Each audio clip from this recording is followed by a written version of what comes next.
Good morning, students. Time is a rare luxury which can never be purchased at any cost. So, when someone spends it for you, it shows depth of care and love for you. Dear students, happiness is an inside job, it's a state of mind, it's priceless, and most of all, it is free. So be happy and spread happiness. I welcome you all to today's class of English. Today we will go through the chapter More Sentences of your grammar book, that is the Grammar Right, which is the 14th lesson. Here we will know about some more kinds of sentences.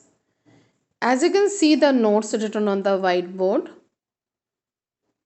other than assertive, imperative, interrogative and exclamative sentences, a sentence has three more kinds. That is simple sentence, compound sentence and complex sentence. Till now we have gone through four kinds of sentences, that is assertive, imperative, interrogative and exclamative. In various topics we have seen their involvement. Even recently we have gone through the chapter reported speech. There also we have come to know that how these various kinds of sentences are changed from direct speech to indirect speech. Today we will know about simple, compound and complex sentences. Let us know about them one by one. A sentence with one independent clause that has a subject and a predicate is a simple sentence. A sentence with two or more independent clauses joined using a coordinating conjunction is a compound sentence, and a sentence with an independent clause, one or more subordinate clauses, is called a complex sentence.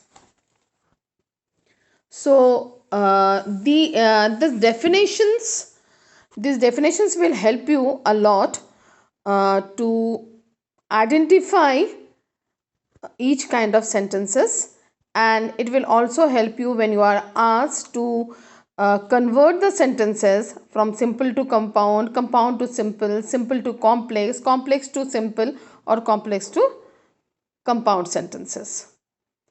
So what is the hint here? That when we go through a simple sentence, we have to keep in knowledge that whether that sentence is having an independent clause or not. There should be only one independent clause and it should have a subject and a predicate.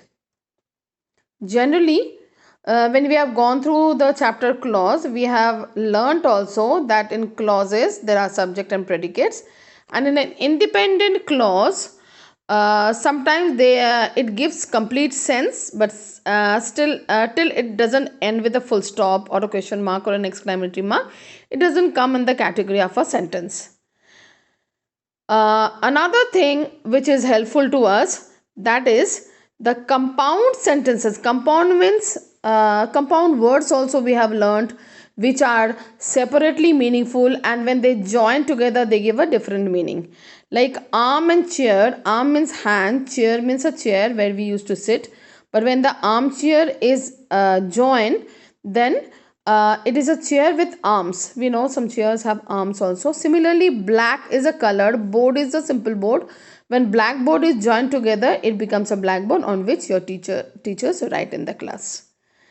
As per the definition of compound sentences, that when a sentence has two or more independent clauses means which are sensible by themselves, are added with or joined with a coordinating conjunction. Coordinating conjunction, I hope you are remembering which are coordinating conjunctions.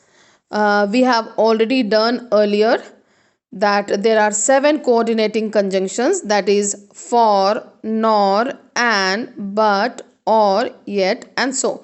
So you have to be very careful that in the case of compound sentences, coordinating conjunctions are used, and in the case of complex sentences, subordinating conjunctions are used. Okay, so you have to know which are coordinating conjunctions and which are subordinating conjunctions. So, and we have also seen that in the complex sentence, the sentence will have subordinating conjunctions, and more than one independent clause will be there. If you go through your book, exercises are based on these exercises, these kinds of sentences rather. If you could see, let's crack it. Here you have to tick the complex sentences and cross the compound sentences. As we have learned that complex sentences will have subordinating conjunctions. Some subordinating conjunctions are given here in the book itself. That is because, since, after, although, when, that, who, which, all these words, and compound sentences will have coordinating conjunctions. So I think you can do it properly by your own also. And here in the second exercise, you have to find out coordinating and subordinating conjunctions.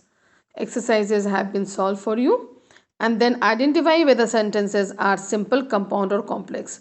So the rules are given, rules have been taught, rules are there in the book also. I have also narrated, so these will help you go through them.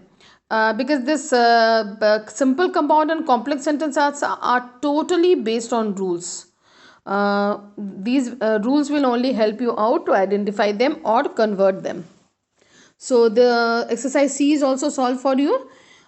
You will first try your own, and then only you'll tally your answers. Then exercise D is here. Here the instructions are given that you have to change, or you have to join the sentences, both the sentences, with, and make them which kind of sentences, whether compound, simple, or complex. So dear students, you go through the rules and regulations, you go through the sentences, try to do them by your own, by following the rules, and then you tally your answers. And when we'll have our live classes, you can ask your queries. We will take one more class to complete this chapter. And E also, in E also you have to follow the directions or instructions what are given in the bracket, and you have to transform them into it. So suppose number 1 in exercise E, it is, you must work hard to win the competition. The sentence is in simple sentence. As you can see that there is no joining word. You have to change it into compound sentence. So you have to think that in what way you should place the words that coordinating conjunction is used, and the sentence should be divided into two sentences. So you must work hard to win the competition. So you can write it as, you must work hard and win the competition, and is coordinating conjunction, so it will be a compound sentence. Okay, so the exercise A, B, C, D, and E are solved for you. D and E will be handwritten, send handwritten, and you will also write in copy, especially D and E, because if you'll write in the book, it will be very messy, you won't be able to understand. So I'm going to wind up today. One more class will be required to complete the exercise, and we will once again talk about the rules and regulations in our next class. I'll be sending you the PDF with the solved answers of these exercises. First you will, once again I'm telling you, first you will try your own by going through the rules, and then you will tally your answers with the answers of the PDF. So going to end today. Take care of yourself. Stay safe. Goodbye.